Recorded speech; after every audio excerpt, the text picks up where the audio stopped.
Hi friends, നമുക്കിന്ന് chart ട്രേഡിങ്ങിനെ കുറിച്ച് സംസാരിക്കാം. അപ്പോൾ ഇത് ക്യാൻഡിൽസ്റ്റിക് പാറ്റേൺ ആണ് നമ്മളിന്ന് പഠിക്കാൻ പോകുന്നത്. ക്യാൻഡിൽസ്റ്റിക് പാറ്റേൺ എന്ന് പറഞ്ഞു കഴിഞ്ഞാൽ മൈന്യൂട്ടായിട്ടുള്ള എല്ലാ കാര്യങ്ങളും നമുക്ക് വേഗം അറിയാൻ പറ്റും. എത്ര ചെറിയ സെല്ലിങ് വന്നാലും എത്ര വലിയ ബൈയിങ് വന്നാലും ഇതിനൊക്കെ കൃത്യമായിട്ട് കാണിച്ചു തരുന്ന ഒരു അടിപൊളി ഇൻസ്ട്രുമെൻ്റ് തന്നെയാണ് ക്യാൻഡിൽസ്റ്റിക് ചാർട്ട് എന്ന് പറയുന്നത്. ട്രേഡ് ചെയ്യാൻ നമുക്ക് ഏറ്റവും കൂടുതൽ ആവശ്യം ചാർട്ട് റീഡ് ചെയ്യാൻ അറിഞ്ഞിരിക്കുന്നതാണ്. അതാണ് ഏറ്റവും ബേസിക് ആയിട്ടുള്ള കാര്യം. ഒരു ചാർട്ട് കാണുമ്പോൾ നമുക്ക് എന്ത് ചെയ്യണം, അല്ലെങ്കിൽ അവിടെയാണ് നമ്മുടെ ഡിസിഷൻ മേക്കിംഗ് വരുന്നത്. ഓരോ ക്യാൻഡിൽസിലാണ് നമ്മുടെ ഡിസിഷൻ മേക്കിംഗ് വരുന്നത്. നമുക്ക് ഒരുപാട് ക്യാൻഡിൽസ് കൂടുമ്പോഴാണ് നമുക്ക് എന്താവുക, ക്യാൻഡിൽസ്റ്റിക് പാറ്റേൺ ആവുക.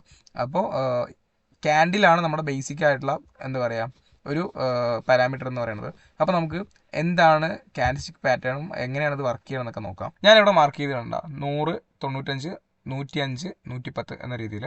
അപ്പോൾ ഇതൊരു സിമ്പിളായിട്ട് നമുക്ക് എങ്ങനെയാണ് നോക്കാം. എല്ലാവർക്കും പഠിക്കാൻ പറ്റും, സിമ്പിളായിട്ടുള്ള കാര്യമാണ്.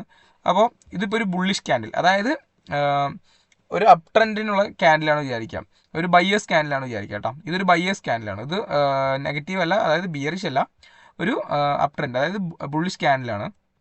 ഇതെങ്ങനെ വർക്ക് ചെയ്യാൻ നോക്കാം. ഫസ്റ്റ് വൺ, ഈ സെൻട്രലില്ലേ, ഈ കാണുന്നതിനെയാണ് നമ്മൾ ബോഡി എന്ന് പറയുക. ഇതിനെന്താ പറയുക, ക്യാൻഡിലിൻ്റെ ബോഡി. ഇതാണ് ക്യാൻഡിലിൻ്റെ ബോഡി. ഇതാണ് നമ്മൾ നോക്കേണ്ടത്. ഇതാണ് ക്യാൻഡിലിൻ്റെ ബോഡി. ഇതാണ് മെയിൻ ഇമ്പോർട്ടൻ്റ് ആയിട്ടുള്ള കാര്യം. ക്യാൻഡിലിൻ്റെ ബോഡി നമുക്ക് ഭയങ്കര, ഞാൻ മുന്നോട്ട് പോകുമ്പോൾ പറഞ്ഞുതരാം. ഇതാണ് ക്യാൻഡിലിൻ്റെ ബോഡി. ഇതാണ് ക്യാൻഡിലിൻ്റെ എന്താ പറയുക അപ്പർ വിക്ക്, ഇത് ലോവർ വിക്ക്. ഈ അടി കാണുന്നത് ലോവർ വിക്കും, ഇത് അപ്പർ വിക്കും, ഇത് ബോഡി. അത് സിമ്പിളായിട്ടൊന്ന് മാർക്ക് ചെയ്ത് തരാം. ഇതിപ്പോൾ ബോഡി, പിന്നെ അതുപോലെ ഇത് അപ്പർ വിക്ക്, പിന്നെ ഇത് കാണില്ലേ, ഇത് ലോവർ വിക്ക് ഉണ്ടോ, ലോവർ വിക്ക്. ഓക്കെ.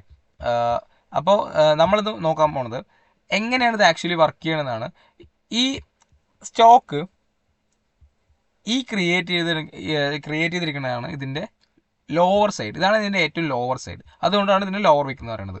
അതുപോലെ ഇതാണ് ഇതിൻ്റെ അപ്പർ വിക്ക്. ഇത് ക്രിയേറ്റ് ചെയ്തിരിക്കുന്ന ഹൈനെയാണ് നമ്മൾ അപ്പർ വിക്ക് എന്ന് പറയുന്നത്. അതുപോലെ ക്യാൻഡിലിൻ്റെ മെയിൻ ആയിട്ടുള്ള ഇമ്പോർട്ടൻറ്റ് പോർഷൻ ആയിട്ടുള്ള ഇതാണ് ക്യാൻഡിൽ മൊത്തം ഉള്ളത്. എന്നാൽ ഇവിടെയാണ് ഏറ്റവും കൂടുതൽ, അതായത് കംപ്ലീറ്റ് ട്രേഡ് വന്നിരിക്കുന്നത്. എന്തൊക്കെ മുകളിലോട്ട് താഴോട്ട് പോയാലും ഇവിടെയാണ് നമ്മുടെ ക്യാൻഡിലിൻ്റെ മെയിൻ ഗെയിം വന്നിരിക്കുന്നത്. അതാണ് ബോഡി എന്ന് പറയുന്നത്. ഇവിടെയാണ് ഒരു കൃത്യത നമുക്ക് മനസ്സിലാക്കാൻ പറ്റുക, എത്രത്തോളം സ്ട്രോങ് ആണെന്നുള്ള കാര്യങ്ങളൊക്കെ ഇവിടെ നിന്നാണ് മനസ്സിലാക്കുക. അപ്പോൾ ക്യാൻഡിൽ ഇവിടെ ഓപ്പൺ ചെയ്തിട്ട്, ഇതാണ് ഓപ്പണിംഗ് പോർഷൻ കേട്ടോ. ഈ ബോഡിയാണ് ഇത്. അപ്പോൾ ഒരു കാര്യം മനസ്സിലായല്ലോ, ഇത് ബോഡി, ഇത് അപ്പർ വിക്ക്, ഇത് ലോവർ വിക്ക്. ഇനി നോക്കേണ്ട കാര്യം എന്താണെന്ന് വെച്ച് കഴിഞ്ഞാൽ, ഈ മാർക്ക് ചെയ്യേണ്ട, ഇവിടെ മാർക്കറ്റ് ഓപ്പൺ ചെയ്തു 100 ഈ പ്രൈസിൽ. ഇതാണ് ഓപ്പണിംഗ് സോൺ. ഇവിടെ മാർക്കറ്റ് ഓപ്പൺ ചെയ്തു, ഈ 100 എന്ന പ്രൈസിൽ മാർക്കറ്റ് ഓപ്പൺ ചെയ്തു. ഓക്കെ. അപ്പോൾ 100 എന്ന പ്രൈസിൽ മാർക്കറ്റ് ഓപ്പൺ ചെയ്തു. ഈ ഓപ്പൺ ചെയ്ത മാർക്കറ്റ് എന്താ പറയുക, ഇതൊരു 5 മിനിറ്റ് ക്യാൻഡിലാണ് വിചാരിക്കുക. ഇതിപ്പോൾ മാർക്കറ്റ് ഓപ്പൺ ചെയ്ത സമയത്ത് 100 രൂപയായിരുന്നു പ്രൈസ്.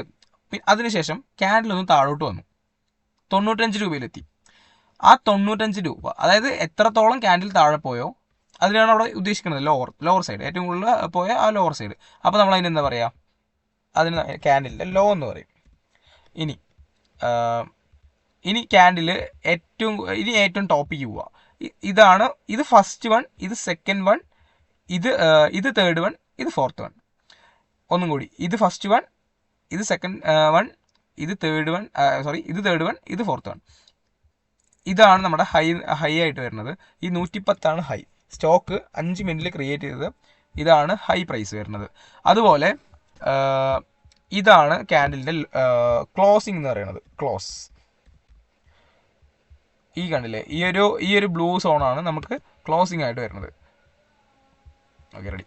അപ്പോൾ ക്യാൻഡിൽ ഇവിടെ ഓപ്പൺ ചെയ്തു 9:15 ഇവിടെ ഓപ്പൺ ചെയ്ത ക്യാൻഡിൽ ഒന്ന് താഴെ പോയിട്ട് 9:15 തൊട്ട് 9:20 നടക്കുന്ന പ്രോസസ്സാണ് കേട്ടോ ഈ ക്യാൻഡിൽ കാണുന്നത്. അപ്പോൾ അതും ബുള്ളിഷ് ക്യാൻഡിൽ കേട്ടോ. അപ്പോൾ 9:15 മാർക്കറ്റ് ഓപ്പൺ ചെയ്തപ്പോൾ 100 രൂപയ്ക്ക് ഉണ്ടായിരുന്ന പ്രൈസ് ഒന്ന് താഴെ വന്നു, 95 പിന്നെ തിരിച്ച് വീണ്ടും ബയ്യേഴ്സ് എന്ത് കാട്ടി, ബൈ ചെയ്ത് സ്റ്റോക്കിനെ ഈ ഒരു ഹൈ ലെവലിൽ എത്തിച്ചു, അതായത് 110 എന്നൊരു സോണിൽ എത്തിച്ചു. അവിടെ നിന്ന് പിന്നെയും സെല്ലേഴ്സ് എന്ത് ചെയ്തു, സെല്ല് ചെയ്തിട്ട് 9:20 ആകുമ്പോൾ, അതായത് 9, 19, 20 ആകുമ്പോൾ ടൈമിൽ 9:20 ക്യാൻഡിലിനെ ഇവിടെ എത്തിച്ചു. ഇത് 9:20 കേട്ടോ. ഈ ക്ലോസിംഗ് ടൈം ഇതാണ് ക്ലോസിംഗ്. അപ്പോൾ ഇതാണ് നമ്മുടെ ക്ലോസിംഗ് ടൈം എത്രയാണ്? 9:20 5 മിനിറ്റ് കാലിന്ന് 5 മിനിറ്റ് കൂട്ടി, അതായത് 15 5 മിനിറ്റ് കൂട്ടി കഴിഞ്ഞാൽ 20. അപ്പോൾ ഇതാണ് 9:20 ക്യാൻഡിൽ ക്ലോസ് ചെയ്ത ഏരിയ. ഇത് ഓപ്പൺ, ഇവിടെ നിന്ന് ഓപ്പൺ ചെയ്ത് 100 രൂപയ്ക്ക് ഓപ്പൺ ചെയ്ത ക്യാൻഡിൽ 95 രൂപയ്ക്ക് വന്നിട്ട് പിന്നീട് 110 രൂപ എന്ന ഒരു ഹൈ ക്രിയേറ്റ് ചെയ്തിട്ട് പിന്നെ അവിടെ നിന്ന് നേരെ ഒന്ന് താഴോട്ട് വന്നു, എന്നിട്ടാണ് ക്ലോസ് ചെയ്തത്. അല്ലാണ്ട് അവിടെ തന്നെ ക്ലോസ് ചെയ്യാൻ പറ്റില്ല, ഹൈ ക്ലോസ് ചെയ്യാൻ പറ്റിയില്ല. നേരെ വന്നിട്ട് എവിടെ ക്ലോസ് ചെയ്തു? 105 ക്ലോസ് ചെയ്തു. അപ്പോൾ ഇതിന് നമ്മൾ മനസ്സിലാക്കേണ്ട കാര്യം, ഒരു ക്യാൻഡിലിൻ്റെ ബോഡിയാണ് കേട്ടോ ഏറ്റവും ഇമ്പോർട്ടൻ്റ് ആയിട്ടുള്ള കാര്യം. ബോഡി കുറയും തോറും ഒരു ഇൻഡിസിഷൻ ആണ്, അല്ലെങ്കിൽ അവിടെ വലിയ പവറില്ല. ബയ്യേഴ്സും സെല്ലേഴ്സും ഒരുപോലെ ജയിക്കുന്ന സ്ഥലമാണ് നമ്മൾ മനസ്സിലാക്കേണ്ടത്. ഇതിപ്പോൾ ബയ്യറാണ് ജയിച്ചത്. എന്തുകൊണ്ടാണ്? ഇവിടെ ഓപ്പൺ ചെയ്ത സാധനം ഇവിടെയല്ലേ ക്ലോസ് ചെയ്ത്, ഓപ്പൺ ചെയ്തതിൻ്റെ 1 രൂപയും 1 രൂപ മുകളിലല്ലേ ക്ലോസ് ചെയ്ത്, അപ്പോൾ ബയ്യറാണ് അവിടെ ജയിക്കുന്നത്. അല്ലെങ്കിൽ ഇപ്പോൾ ഇത് കണ്ടില്ലേ, ഇതുവരെ വന്നു ലോ ഇത്ര ക്രിയേറ്റ് ചെയ്തിട്ടും കണ്ടിന്യൂസ്ലി ബയേഴ്സിൻ്റെ സ്ട്രെങ്ത് മൂലം 9.10 എന്ന പ്രൈസിലെത്തിയിട്ട് പിന്നീട് ഒരു ചെറിയ രീതിക്കുള്ള ഒരു സെല്ലിങ് വന്നിട്ട് 105 അപ്പോൾ ഇത് നമ്മളെന്താ മനസ്സിലാക്കേണ്ടത്? ഇവിടെ ബയേഴ്സാണ് വിൻ ചെയ്തത്. ഇത് ക്യാൻഡിലിൻ്റെ ബോഡി, ഇത് അപ്പർ വിക്ക്, ഇത് ലോവർ വിക്ക്. ഇത്രയാണ് നമ്മൾ മനസ്സിലാക്കേണ്ടത്. നമുക്ക് മെയിനായിട്ട് വരുന്നത് ഓപ്പണിംഗ് പ്രൈസ് 100ഉം ക്ലോസിംഗ് പ്രൈസ് 105ഉം. അപ്പോൾ ഈ ക്യാൻഡിൽ എത്ര രൂപ ഉണ്ടാക്കി? 5 രൂപ. നമ്മളിങ്ങനെയാണ് റീഡ് ചെയ്യേണ്ടത്. ഓപ്പൺ പ്രൈസ് 100ഉം ക്ലോസിംഗ് പ്രൈസ് 105ഉം. അപ്പോൾ എത്ര രൂപയായി? 5 രൂപയാണ് ഈ ക്യാൻഡിൽ ഉണ്ടാക്കിയത്. ഇത്രയേ ഉള്ളൂ ബേസിക് ആയിട്ടുള്ള കാര്യം. ഭയങ്കര സിമ്പിളാണ്. ഇനി നമുക്ക് നേരെ തിരിച്ച് നമ്മുടെ ബിയറിഷ് ക്യാൻഡിലായിട്ട് നമ്മളെങ്ങനെ കാണാം? ബിയറിഷ് ക്യാൻഡിൽ ഇവിടെ ഓപ്പൺ ചെയ്തു, ഈ ഒരു പോർഷനിൽ ഓപ്പൺ ചെയ്തിട്ട് ഇത്ര ഒരു ഹൈ ഉണ്ടാക്കി, ഇതുവരെ പോയി. പിന്നീട് അത് തിരിച്ച് നേരെ താഴത്തോട്ട് വന്നു.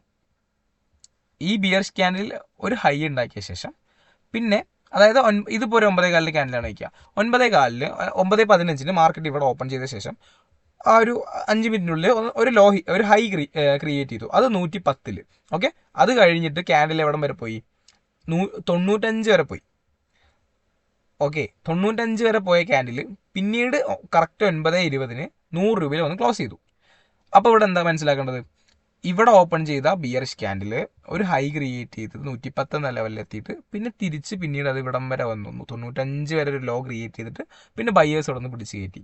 അതായത് ഇവിടെ നോർമലായി സംഭവിച്ച കാര്യം എന്താണെന്ന് വെച്ച് കഴിഞ്ഞാൽ 105 രൂപയ്ക്കും ഓപ്പൺ ചെയ്ത ക്യാൻഡിൽ ബയ്യേഴ്സ് ഒന്ന് പുഷ് ചെയ്തെങ്കിലും ഇവിടെ സെല്ലേഴ്സ് അതിഭീകരമായി തള്ളി 95 എത്തിച്ചു. എന്നിട്ട് അവിടെ നിന്ന് തിരിച്ച് വീണ്ടും ഒരു ബയ്യേഴ്സിൻ്റെ ഒരു സ്ട്രെങ്ത് മൂലം 100 വന്ന് ക്ലോസ് ചെയ്തു. അപ്പോൾ ഈ ക്യാൻഡിൽ എത്ര രൂപ ലോസ് വരുത്തി? 5 രൂപ. 5 രൂപയാണ് ഈ ക്യാൻഡിൽ ക്രിയേറ്റ് ചെയ്തത്. അപ്പോൾ ഇങ്ങനെയാണ് ഇതിനൊരു വർക്കിംഗ് സിസ്റ്റം എന്ന് പറയുന്നത്. അപ്പോൾ എല്ലാവരും പഠിക്കുക, ഇങ്ങനെയുള്ള ഏറ്റവും ബേസിക് ആയിട്ടുള്ള കാര്യം പഠിക്കുക. നമുക്ക് ഭയങ്കരമായിട്ട് യൂസ് ചെയ്യാവുന്ന ഒരു കാര്യമാണ്. അപ്പോൾ എല്ലാവരും പഠിക്കുക, പഠിച്ച് തന്നെ മുന്നോട്ടുള്ള ക്ലാസ്സും മുന്നോട്ട് പോകുക. നമ്മൾ അടുത്ത മാർക്കറ്റ് സ്ട്രക്ചറിനെ കുറിച്ച് സംസാരിക്കാം. അപ്പോൾ ഇതാണ് ക്യാൻഡിൽസ്റ്റിക് പാറ്റേൺ ആയിട്ട് വരുന്നത്. അപ്പോൾ എല്ലാവർക്കും വീഡിയോ ഇഷ്ടമായെന്ന് വിചാരിക്കുന്നു. അപ്പോൾ അടുത്ത വീഡിയോ കാണാം. സപ്പോർട്ട് പ്രതീക്ഷിക്കുന്നു. സപ്പോർട്ട് ചെയ്യാം. അപ്പോൾ അടുത്ത വീഡിയോ കാണാം.